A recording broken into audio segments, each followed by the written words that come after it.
welcome back to my channel. If you're new here, my name is Lindsay and this is my YouTube channel. I post a lot of lifestyle and book content and you should subscribe. Today I'm gonna be showing you every book I read in December. December was a really good reading month. We read 14 books. One of these is on my Kindle. The rest are actual books. I've never read this many books in a month. The last 2 months that I've done these videos on, I think I read 8 books, so this is almost double.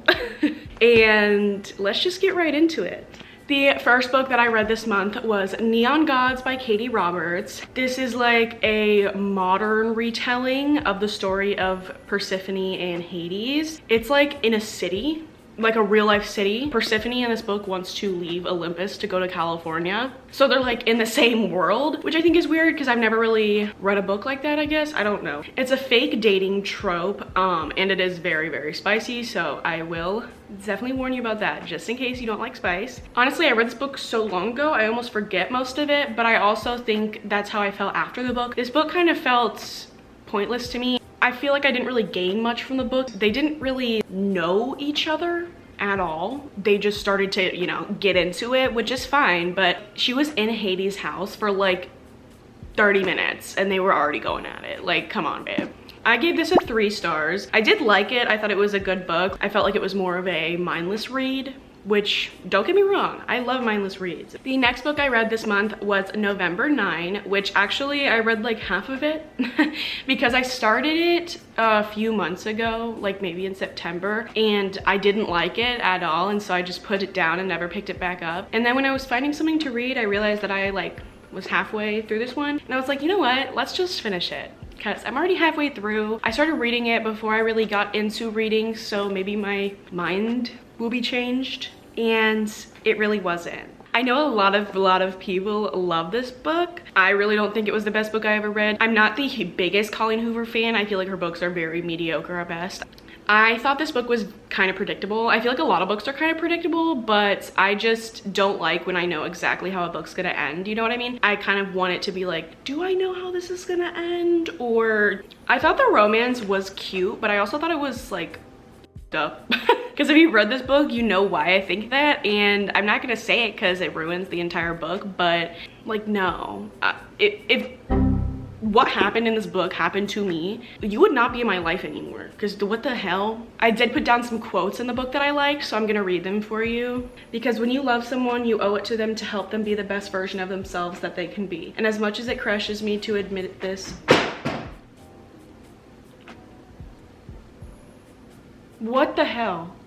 Because when you love someone, you owe it to them to help them be the best version of themselves that they can be. And as much as it crushes me to admit this, the best version of you doesn't include me.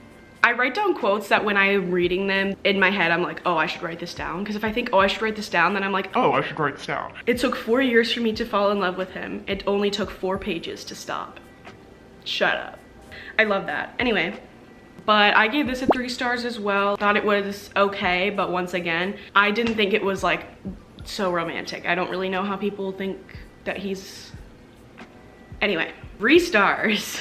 The next book I read was If He Had Been With Me, which was a part of my reading sad books for a week video. So I haven't really wrote down too much about this book because most of my opinions are said in that video. So if you want to know more about my feelings on this book, definitely watch that video because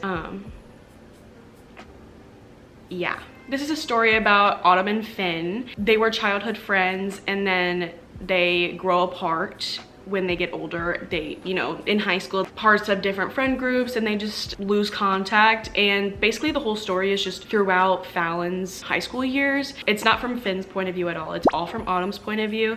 So Autumn has her little friend group and her boyfriend Jamie, and they're kind of like the outcasts. And then Finn has his friend group and he's like a popular boy, and like all of his friends are like the popular kids in school.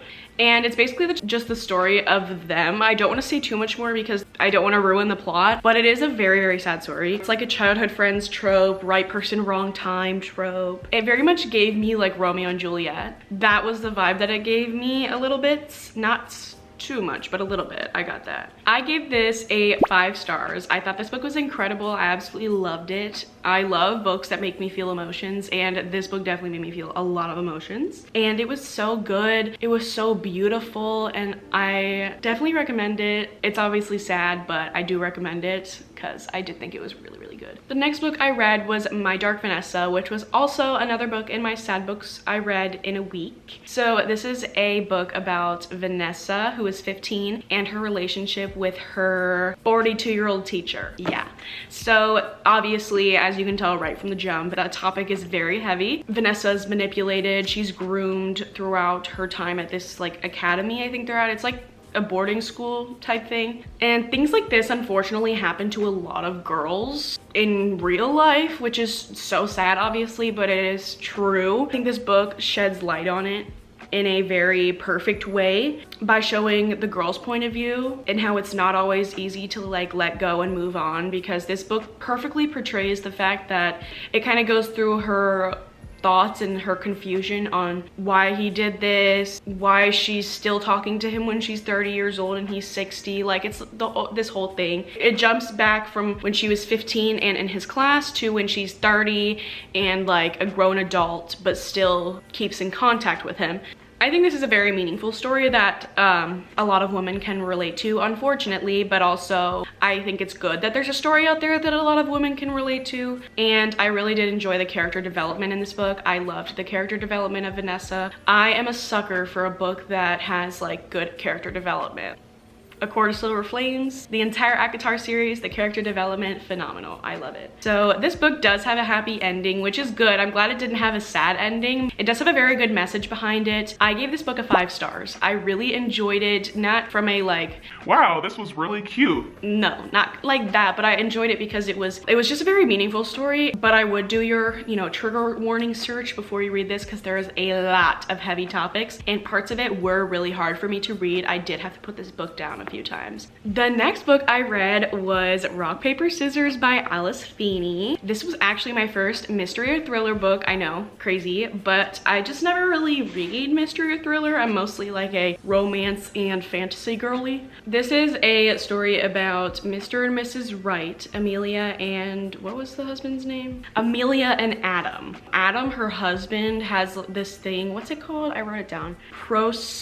Prosopagnosia? I don't know if that's how you say it, but it's like this neurological glitch where he can't see details in a face. So all he sees is, I don't know what he sees, not your face. So that's like a whole thing in this book because he can't make out faces. I always love a book that starts off with a good sentence. Like the very first sentence of the book is just like, it gets you hooked. And the very first sentence of this book is, my husband doesn't recognize my face. I don't know, if I hear that in a book, it makes me want to keep reading, you know what I mean? They also, the whole vibe I got this entire book was that they both wanted to kill each other. So the mystery was not something that I figured out. That was something I really enjoyed, was it wasn't super predictable because I really didn't know how it was gonna end at all, and I was definitely surprised. It also has a lot of short chapters, which I also enjoy. I love short chapters because it almost makes it feel like the book is going by quicker. Like it makes it feel like you're reading it faster, and every chapter ends in a cliffhanger, which makes you want to keep reading. Amelia in this book reminds me of Mal from Shadow and Bone, with the constant complaining and being upset that their significant other is better than them. Amelia does this in this book so many times, and Mal in Shadow of Bone absolutely drives me insane with doing that. They can't be happy for their partner's success. It's just always, you're better than me. Like, shut up. But anyway, that bothered me because I really don't like Mal's character at all. But I gave this a 4 stars. The plot twist at the end was very unexpected for me. I did not predict it at all. And for my first mystery and thriller, I definitely think it was a good one. And I definitely want to read more Alice Feeney books because I really, really enjoyed her writing. The next book I read was Love in Other Words by Christina Lauren. And this book I wanted to read forever. I've heard so many good things about it. It's some people's favorite book of all time. So I was very excited to see what all the hype was about. This This story is about Macy and Elliot, and they are childhood friends. Macy's family has a vacation home and he's the neighbor of that vacation home. So whenever she goes there, they hang out together and they both like to read together, which is one thing I love about books, is when the main character loves to read. And then something happens and they don't see each other for 11 years or 15 years. It's like a really long time. And then they see each other again. And so it kind of jumps back and forth from like when they knew each other as kids to now when they meet each other again. So it's like a childhood best friend, second chance romance. Macy's relationship with her dad in this book reminds me a lot of my relationship with my dad, and I love seeing books portray a good relationship between a daughter and her dad because I feel like a lot of the time it's the opposite. And if I was a character in a book, I would be Macy. I was asked this question on my Instagram, and before I didn't have an answer, but now I definitely think I'm Macy in some ways, because being a pediatric nurse or whatever the hell she was, absolutely not. You will never catch me working in a hospital because I'm not going to school for that long, simply. We have the same birthday, her birthday in this book. Like, I've never seen my birthday in a book, March 18th. Me and Macy are birthday twins. And I don't know, just the way that she acts and the fact that she likes to read. This book had me smiling in so many instances, and I love books that make me like actually physically smile. I gave this a 4 stars as well. I thought it was so good. I really liked it. I thought it was super cute. It wasn't the same exact thing that you get over and over. I felt it was kind of different, and I really liked that. It was also a very easy read, and I got through it very fast. Love books like that. Now I want a library closet with stars painted on the ceiling and a cute neighbor boy to fall in love with. I'm sorry, my air just turned on. It's really annoying when it comes on in these videos, but just ignore it, please. The next book I read was My Year of Rest and Relaxation by Otessa Moshfegh. I think that's how you pronounce it. Here's my other cat that nobody ever sees in my videos because she doesn't like to let me hold her. I love you. This is about a girl that lives in New York. It's set in 2000. She just comes up with this genius idea to take a whole bunch of drugs and sleep for an entire year and not do anything. And she just figures she'll wake up at the end of the year and be this whole brand new person. And I really like this because it's a different kind of story. And I'm sure a lot of us have thought at least once about being able to do literally nothing and sleep and relax and not do anything for a week or months or a year or however long. Well, here, our character actually did this. Sorry if the angle changed a little bit, my camera died. So I think this book gives a really good message that while life may suck sometimes and be exhausting, and sometimes maybe you don't want to keep going and you want to sleep for a year, but you have to remember that life is everything in between. It's all of the small things, it's all of the happy moments, it's all of the laughs and the people you meet, and you know,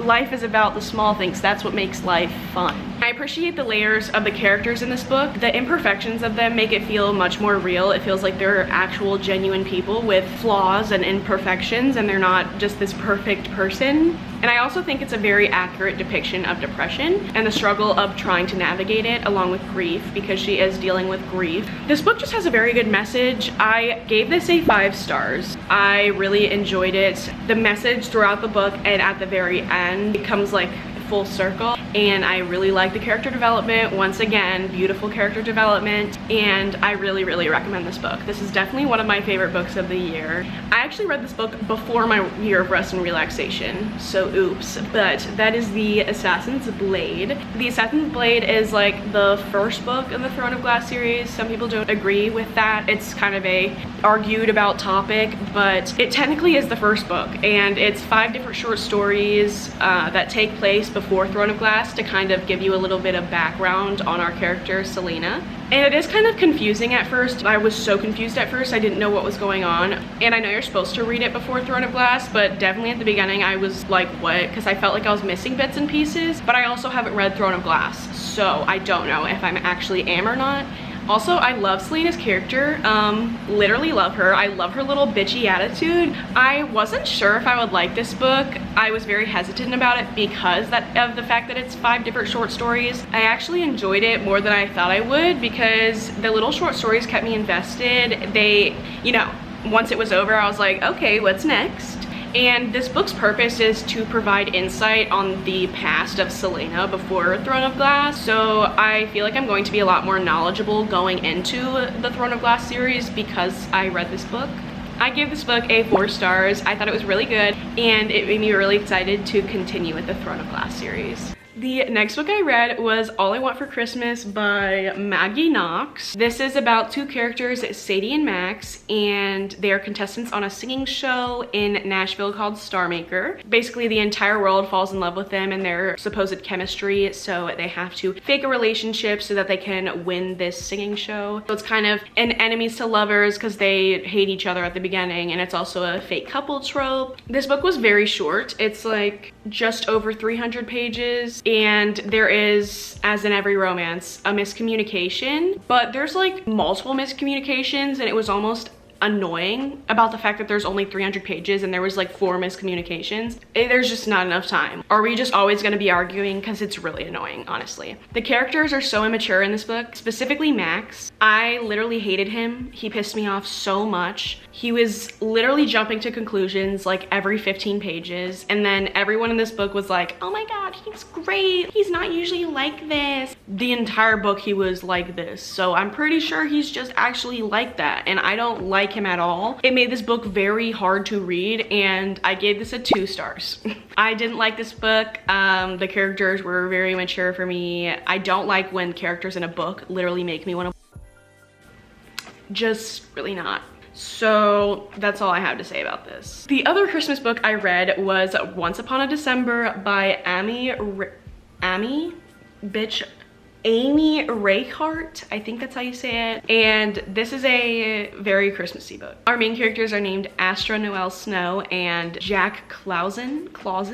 And Astra is a librarian who loves to visit this little Christmas market in Milwaukee every year. And Jack works at this Christmas market, but it's like this magical place that only shows up once a year for 3 weeks. And then once it disappears, everyone forgets about it until it comes back. Does that make sense? Every year, Jack is waiting at this bakery that he works at for Astra because they have kind of a love story. Like, they meet every year, but the twist is that Astra never remembers him because of this Christmas magic. And then this might be the year where Astra finally remembers Jack, and so that's what the story's about. The romance between Astra and Jack was like fun and unique, but it felt dragged on way too long. I felt like this book could have been 200 pages and we would have had a solid story. I would have still liked it. We didn't need to be as long as it was. And again, with the dramatics, like the last book, a little bit is fine, but sometimes it's just over the top. Like, please, I don't need to hear about your little tiny argument about some bullshit that I don't care about. But I did love their characters. They were really cute, and I liked how there was a sort of subplot of Astra and her friend group, where her friend group was kind of there throughout the entire book. I always love books like that. I gave this a 3 stars. I thought it was cute. I didn't think it was amazing, but I just think I'm not the biggest fan of Christmas books, so you're not gonna get much more out of me. But yeah, 3 stars. The next book I read was The Sweetest Oblivion by Danielle Laurie, and this is a mafia romance about Elena and Nico. They're a part of rival families, and now Nico is arranged to marry Elena's sister, Adriana. And of course, you know, Elena and Nico are attracted to each other and definitely should not be. So it's like a forbidden love, marriage of convenience. And if you don't like toxic men, this is definitely not for you. Because this is not some Emily Henry type shit, okay? He is not a good man. There's nothing good about this man. He's not a good person, simply. That's the best way to put it. This is definitely like a dark romance and a mafia romance. Nico is actually such a piece of shit man, but the fact that I find him attractive is concerning. I also love cute, like, sister relationships in books. I don't know, the relationship between Elena and Adriana is really cute. I like how they're super close as sisters, and I don't know, I just love stories like that. And Nico really just isn't even, like, morally gray anymore. He's just bad. But I gave this book a 4 stars. I thought it was really cute.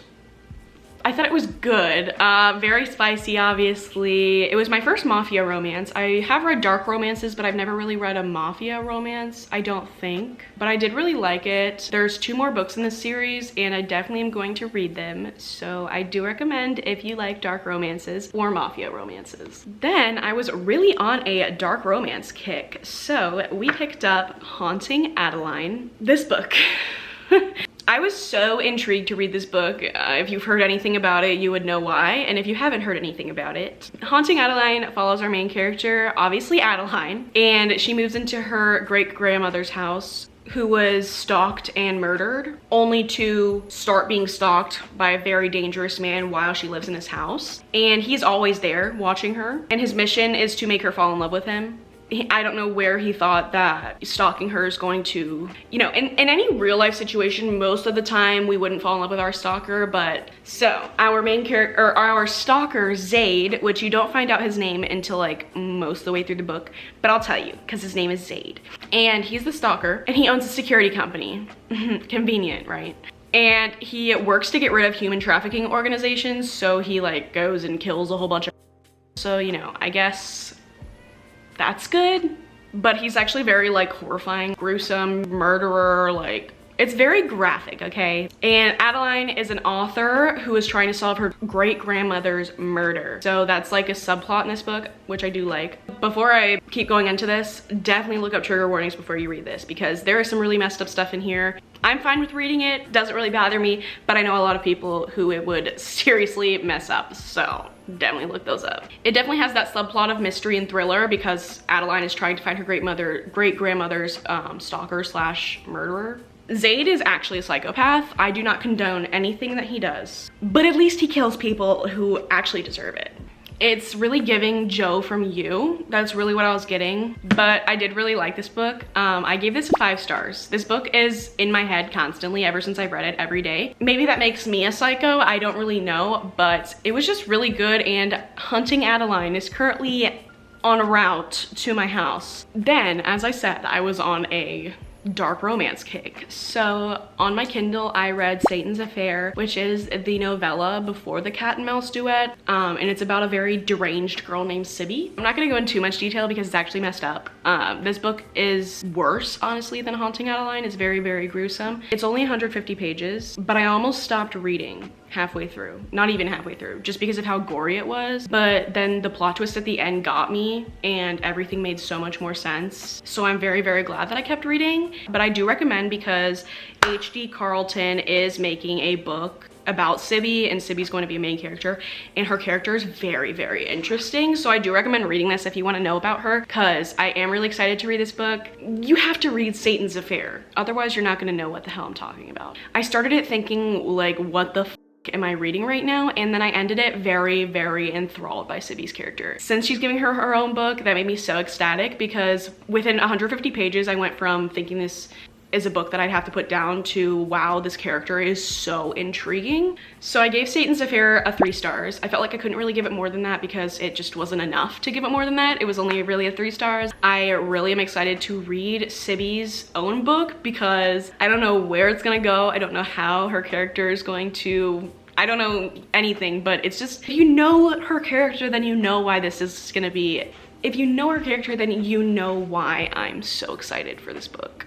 And then the last book that I read in December was King of Wrath by Anna Huang, which, if you didn't know, this is her new book. It's in the Kings of Sins series. There's gonna be like 7 books. So this is the first book in that series. And it is about Vivian Lau and Dante Russo. Dante is this famous billionaire man, and Vivian is a jewelry heiress, and her parents own this very expensive jewelry company. So it's a billionaire romance. It's also an arranged marriage because Vivian's dad blackmails Dante into an arranged marriage with Vivian, but Vivian doesn't know this. She just knows that it's an arranged marriage. She doesn't know much more. It's also forced proximity because she has to like move in with him and stuff. So I like this because it's in the same universe as the Twisted series, which is so awesome because I love the Twisted series. And there's a lot of mentions of the Twisted characters in the series, like Christian and Stella and Bridget. And Dante was also a reoccurring character in the Twisted series as well. The pace of this romance was literally perfect. I felt like the book was very, very well laid out. The